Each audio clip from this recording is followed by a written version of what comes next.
दलिताची तलवार होऊन गेले, अन्यायाविरुद्ध प्रहार होऊन गेले. होते ते गरीबच, पण या जगाचे कोहिनूर होऊन गेले, या जगाचे कोहिनूर होऊन गेले.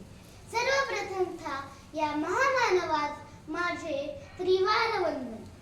डॉक्टर बाबासाहेब आंबेडकर यांचा जन्म 14 एप्रिल 1891 रोजी महू या गावी झाला. डॉक्टर बाबासाहेब आंबेडकर यांचे पूर्ण नाव भीमराव रामजी आंबेडकर असे होते.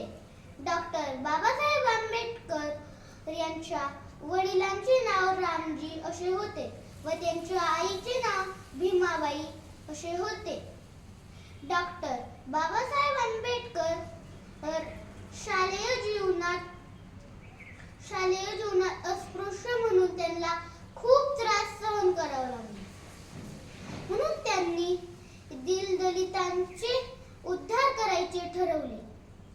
डॉक्टर बाबासाहेब आंबेडकर यांनी एक मोलाचा संदेश दिला.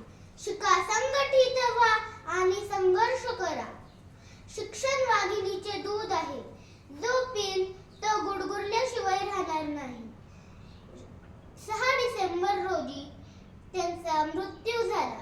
शेवटी मी एवढेच म्हणेन, करून जीवाचे रान, दिला सर्वांना समतेचा मान, अशी भीमरावाची शान. लिहिले भारतीय संविधान. जय हिंद, जय भारत. धन्यवाद.